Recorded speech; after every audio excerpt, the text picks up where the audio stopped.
بسم الله الرحمن الرحيم.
Bismillahirrahmanirrahim. Assalamualaikum warahmatullahi wabarakatuh.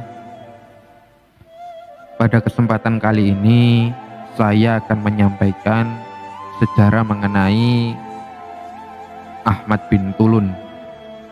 Ahmad bin Tulun ini merupakan salah seorang pendiri dinasti Tuluniyah yang berada di Mesir dan juga merupakan seorang ilmuwan muslim yang berpengaruh di dunia. Nah, langsung saja kita akan masuk ke dalam pembahasannya. Istilah Timur Tengah memiliki beberapa penafsiran yang berbeda-beda. Istilah ini tidak dapat dijelaskan secara singkat. Penafsiran yang berbeda tergantung dari sudut pandang yang dilakukan. Secara geografis, definisi Timur Tengah tidak begitu jelas. Akan tetapi dari segi historis, yang dimaksud dengan Timur Tengah adalah wilayah yang terbentang antara lembai Sungai Nil hingga negeri-negeri Muslim di Asia Tengah.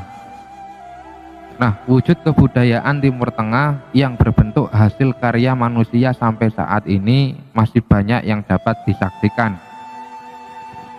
Salah satunya adalah Masjid Ibnu Tulun yang berada di Mesir yang dibangun pada masa dinasti Tuluniyah, yaitu pada tahun 876 Masehi. Dan masjid ini merupakan salah satu bukti kemajuan dinasti Tuluniyah dalam bentuk arsitektur. Dinasti Tuluniyah adalah dinasti kecil yang berdiri di Mesir dan berkuasa pada tahun 868 hingga tahun 905 Masehi. Dan dinasti ini terhitung sangat pendek pada masa kekuasaannya, yakni selama 37 tahun. Pendiri dinasti Tuluniyah ini adalah seorang yang bernama Ahmad Ibnu Tulun. Nah, latar belakang pendirian dinasti adalah pada saat Ahmad Ibnu Tulun ini ditunjuk oleh dinasti Abbasiyah menjadi gubernur di Mesir. Semasa ia menjabat sebagai gubernur di bawah kekhalifahan Abbasiyah, banyak terjadi permasalahan di pusat pemerintahan sehingga ia memilih untuk memisahkan diri dan mendirikan dinasti kecil sendiri yang dinamakan dengan dinasti Tulun. Sehingga dinasti Tulun ini atau Tulunia ini merupakan kekuasaan yang berada di bawah kekuasaan dinasti Abbasiyah yang berdiri dengan cara memisahkan diri. Salah satu perhatian Ahmad Ibnu Tulun di Mesir adalah dalam bidang pembangunan. Awalnya dia melihat ibu kota Mesir yakni Fustat sebagai kota yang kecil sehingga membuatnya sulit untuk mengakomodasi para tentara.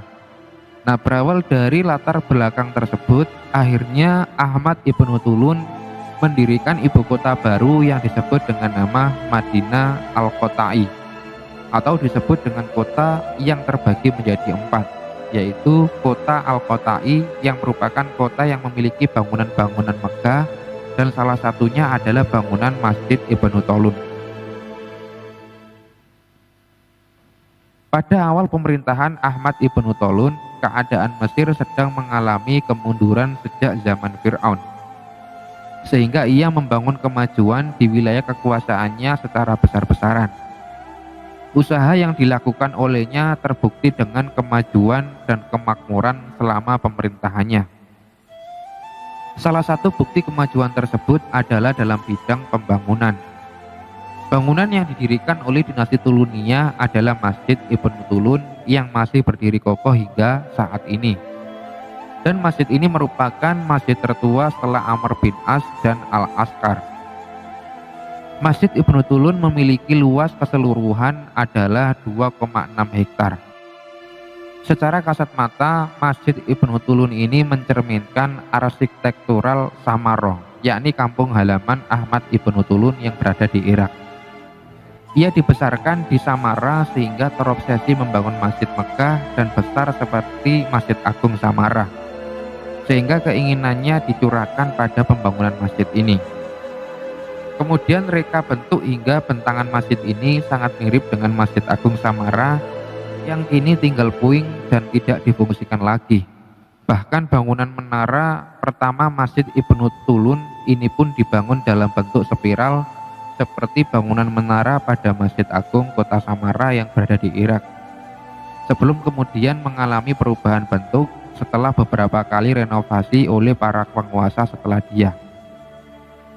Nah, keseluruhan bangunan masjid dibangun menggunakan bahan material batu bata merah yang kemudian diperindah dengan ukiran lapisan plester semen, kemudian ukiran dalam bentuk yang berliku-liku dengan atap yang ditopang oleh lengkungan-lengkungan lancip di atas pilar-pilar besar. Bangunan masjid ini juga memiliki prasasti yang sangat menarik, yakni berupa tulisan ayat Al-Quran dan keterangan pendiri masjid.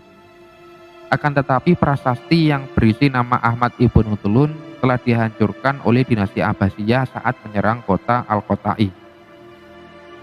Nah, itu tadi merupakan peninggalan daripada Ahmad Ibnu Tulun. Nah, Ahmad bin Tulun ini juga merupakan seorang pencetus perawatan medis modern.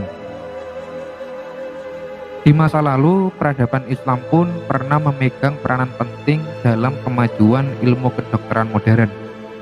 Mulai dari pendidikan, kesehatan yang unggul, pengobatan gratis pada si miskin, kamar mandi pasien, bangsal-bangsal yang terpisah, dan kenyamanan visual berupa warna putih di mana-mana.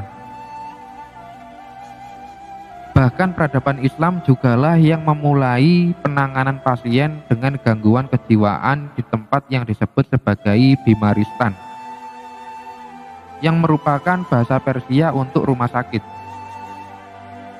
Nah, kejayaan Bimaristan di kala itu diyakini pernah melampaui ilmu kesehatan yang berada di Eropa. Bahkan salah satu ilmuwan dari Universitas Oxford menyatakan bahwasanya Bimaristan ini merupakan rumah sakit pertama yang dibangun sekitar tahun 800 di Baghdad, yang jauh lebih canggih daripada rumah perawatan orang-orang sakit yang tumbuh di Eropa Barat. Salah satu nama yang turut andil dalam kemajuan Bimaristan adalah Sultan Ahmad Ibnu Tulun. Beliau merupakan gubernur Mesir yang memerintah mulai tahun 868 hingga 905 Masehi. Ahmad bin Tulun ini dikenal sebagai pemimpin yang mumpuni dan dapat membawa rakyatnya menuju kesejahteraan. Hasil pembangunan dari masa kejayaannya yang terkenal adalah Masjid Ahmad bin Tulun yang tadi saya sebutkan. Dan juga ada Rumah Sakit Al-Fustat di kota Al-Fustat. Nah, Rumah Sakit Al-Fustat yang didirikan pada tahun 872 Masehi telah menjadi pusat pengobatan di Mesir hingga 6 abad lamanya. Ia terdiri dari beberapa bangsal untuk pasien umum, serta bangsal khusus untuk perawatan pasien dengan gangguan kejiwaan. Dalam buku yang dikarang oleh Harold G. Koenig, Al-Fustat disebut sebagai rumah sakit pertama yang menyediakan perawatan serta bangsal khusus bagi pasien gangguan kejiwaan. Ahmad ini menjadi pemimpin yang membawa Islam berjaya di bidang kesehatan, sebab Al-Fustat dikenal memiliki reputasi apik di seluruh dunia dan menjadi acuan dalam perawatan terhadap pasien gangguan jiwa. Pada eranya, rumah sakit ini sudah punya manajemen perawatan modern, spesifik dan lebih maju di masanya. Untuk melengkapi pelayanan, fasilitas rumah sakit juga dilengkapi oleh tempat pemandian yang terpisah antara laki-laki dan perempuan. Konsep perawatan pasien di Al-Fustat bahkan masih ditemui pada perawatan rumah sakit masa kini, yaitu pasien yang dirawat kemudian diberi pakaian khusus pasien dan ditempatkan terpisah dari pasien lainnya. Sementara baju dan barang berharga akan dititipkan kepada petugas rumah sakit sampai pasien boleh dinyatakan pulang. Al-Fustat tak hanya menjadi tempat perawatan pasien saja. Rumah sakit ini juga memiliki akademi kedokteran dan perpustakaan yang kaya literatur dalam bidang medis. Perpustakaan luas juga menempel di rumah sakit, berisi buku paling mutakhir sebanyak 100.000 jilid. Untuk memberikan perbandingan dengan kemajuan literatur barat, perpustakaan terbesar abad ke-14 di Eropa di Universitas Paris terdiri hanya 400 jilid buku saja. Perpustakaan ini berfungsi sebagai sumber literatur pendidikan kedokteran yang lazimnya juga dimiliki oleh banyak bimarista kala itu, termasuk juga Al-Fustat. Nah, pendidikan kesehatan yang terdiri dari materi-materi sains seperti anatomi diajarkan melalui ceramah, ilustrasi, dan pembedahan kera. Nah, para siswa juga mempelajari tentang tanaman obat dan farmakognosia. Tanaman obat dan rempah-rempah ditanam di sekitar rumah sakit untuk memasok kebutuhan bahan dasar obat-obatan. Sultan Ahmad bin Tulun juga diketahui membangun rumah obat di samping Masjid Tulun yang berada satu komplek dengan rumah sakit. Sementara bagian pelatihan klinis dilakukan dengan menugaskan kelompok kecil siswa untuk belajar pada seorang guru berpengalaman. Setelahnya kemudian siswa ditugaskan ke daerah rawat jalan. Dalam hal ini, pencatatan medis pasien secara rinci merupakan tanggung jawab siswa.